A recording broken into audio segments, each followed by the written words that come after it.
যাদের নেতৃত্ব ছিল তাদেরকে আজকে জুতার মালা দেওয়া হচ্ছে, জুতা পেটা করা হচ্ছে, তাহলে আসলে তাদের মূল্যায়নটা কোথায়? আবার এইখানে অনেকে বলছেন যে যারা দেশটাকে স্বাধীন করেছে 1971 সালের বীর মুক্তিযোদ্ধাদের এই 5ই আগস্টের পর যেখানে জুতার মালা পরানো হয়েছে, তাদেরকে তাদের সম্মান নিয়ে খেলা হয়েছে, সেইখানে এই 2024-এর গণ অভ্যুত্থানের নেতৃত্ব দেওয়া যারা ছিল। দর্শক আসসালামু আলাইকুম।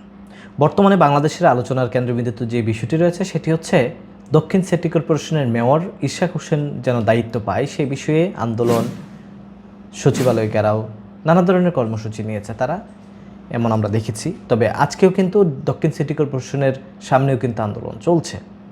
কিন্তু এতদিন যদিও ইশরাকের যারা নেতাকর্মী ছিল বা ইশরাকপন্থী যারা ছিল তারা যদিও বক্তব্য দিয়েছেন, এখন বাংলাদেশের সবচেয়ে বর্তমান যে রাজনৈতিক প্রেক্ষাপটে বিএনপির স্থায়ী কমিটির সদস্য তারাও কিন্তু কথা বলা শুরু করেছেন।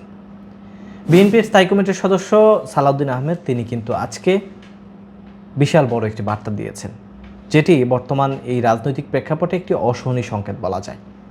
তিনি বলেছেন বিএনপি নেতা ইশরাক হোসেনকে দক্ষিণ সিটি কর্পোরেশনের মেয়রের ঘোষণা না করা হলে বৃহত্তর আন্দোলন হতে পারে বলে মন্তব্য করেছেন তিনি। এবং তিনি একথা বলছেন যে আগামীকালের মধ্যে ইশরাকের শপথ আয়োজন করার জন্য অন্তর্বর্তী সরকারের প্রতি আহ্বান জানিয়েছেন। এখন প্রশ্ন হলো অশনি সংকেত কেন? বর্তমান সরকারের সাথে ইশরাকপন্থীদের বা ইশরাকের যে দাবি, আমরা দেখেছি দক্ষিণ সিটি কর্পোরেশনের মেয়র হিসেবে ইশরাক দায়িত্ব নিতে চাচ্ছেন বা আদালতের মাধ্যমেও তিনি গেজেট পেয়েছেন, এই ধরনের একটি বিষয় দেখা যাচ্ছে।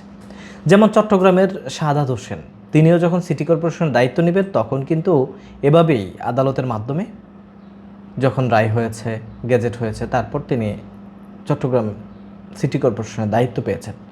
কিন্তু এখন সমস্যা হলো এই দক্ষিণ সিটি কর্পোরেশনের যদি দায়িত্ব নিতে চায় ইশরাক, তাহলে সরকারের সমস্যা কোথায়?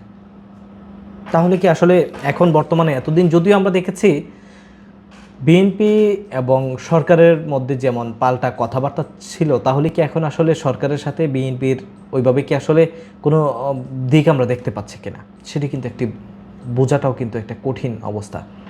কেননা রাজনৈতিক প্রেক্ষাপট যদিও এই গণ অভ্যুত্থানে দল বল নির্বিশেষে আসলে দলভেদ নির্বিশেষে কিন্তু একসাথে অংশগ্রহণ করেছে, আন্দোলন করেছে, জীবনের মায়া ত্যাগ করে এই আন্দোলন সফল করেছে, গণ অভ্যুত্থান হয়েছে, সরকারও গঠন হয়েছে।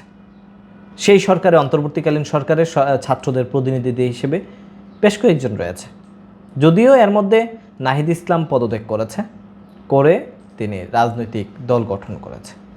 এখন প্রশ্ন হলো তাহলে কি এই সরকারের মধ্যে রাজনীতি চলছে, নাকি অন্তর্বর্তী সরকার চায়নি যে আসলে ইশরাক দায়িত্বে বসুক?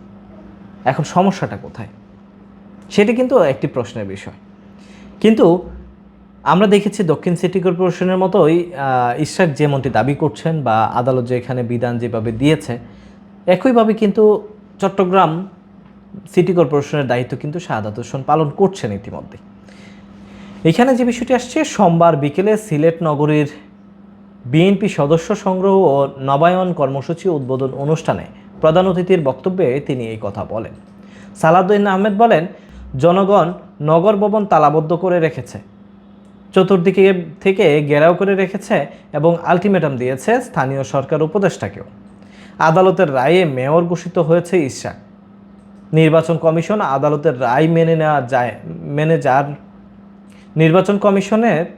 নির্বাচন কমিশন আদালতের রায় মেনে যার নামে গেজেট প্রকাশ করেছে তাকে আপনারা শপথ গ্রহণ করাবেন না, বিভিন্ন ইস্যু করছেন, তাহলে এটা আইনের শাসন হলো? তিনি বলেন, ইউনূস সাহেব ও তার কম বয়সী উপদেষ্টারা মনে করছেন তারা আইন মানবেন না, কোর্টের আদেশ মানবেন না, ইলেকশন কমিশন গেজেট নোটিফিকেশন তোয়াক্কা করবেন না, তাহলে গণতন্ত্রের বিপরীতে আপনারা যাত্রা শুরু হলো। এই যে একটি কথা, তিনি কিন্তু স্পষ্ট ভাষায় বলছেন যে এই অন্তর্বর্তীকালীন সরকারের যে প্রধান উপদেষ্টা ডক্টর মোহাম্মদ ইউনূস, তিনি এবং তার কম বয়সী উপদেষ্টারা, এইখানে কম বয়সী উপদেষ্টা বলতে কাকে বোঝানো হয়েছে? বিশেষ করে আসিফ মাহমুদ সজীব ভুঁইয়া এবং মাহফুজ আলম। যদিও আমরা দেখেছি আসিফ মাহমুদ সজীব ভুঁইয়া বিশেষ করে এই কথাগুলো বলছেন, যেমন আসিফ মাহমুদ সজীব ভুঁইয়া এই কথাগুলো বলার কারণে গতকাল কিন্তু গুলিস্তান সহ বিভিন্ন জায়গায়, বিশেষ করে গুলিস্তান, আসিফ মাহমুদ সজীব ভুঁইয়ার একটি ছবিতে জুতা পেটা করা হচ্ছে। এটি নিয়ে অনেকে প্রশ্ন করছে যে যারা দেশটাকে বিপ্লবী গণঅভ্যুত্থান ঘটিয়েছে, যাদের নেতৃত্ব ছিল, তাদেরকে আজকে জুতার মালা দেওয়া হচ্ছে, জুতা পেটা করা হচ্ছে, তাহলে আসলে তাদের মূল্যায়নটা কোথায়?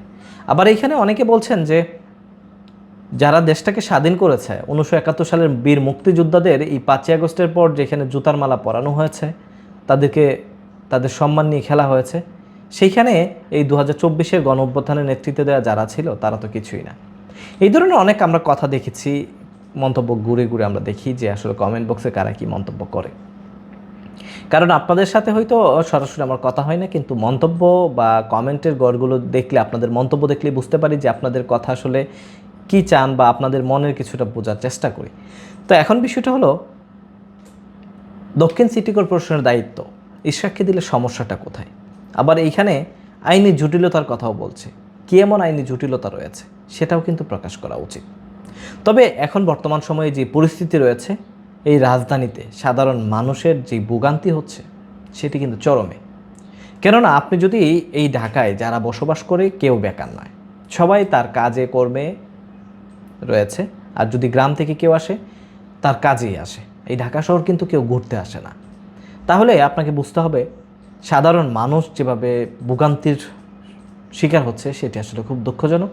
তবে অন্তর্বর্তীকালীন সরকারের আসলে এই বিষয়টি নিয়ে খুব দ্রুত এটি সমাধানের পথে আসা উচিত, নয়তো বাংলাদেশ আবারও কি উত্তাল রূপ ধারণ করে সেটি আসলে অনুমানেরও বাহিরে। দর্শক, আপনারা অবশ্যই মন্তব্যে জানাবেন যে আসলে এই বিএনপির যে কর্মসূচি বা বিএনপির স্থায়ী কমিটির সদস্য সালাউদ্দিন আহমেদ যেমনটি বলছিলেন যে যদি 1-2 দিনের ভিতরে ইশরাককে শপথ গ্রহণ না করানো হয় তাহলে আন্দোলন দীর্ঘ হবে বা আন্দোলন কঠিন একটি হুঁশিয়ারি দিয়েছে। সেটি আসলে সংহতি মানে একটি সহিংসতা মনে হচ্ছে বা এই ধরনের কিছু মনে হচ্ছে কিনা অবশ্যই জানাবেন। আল্লাহ হাফেজ।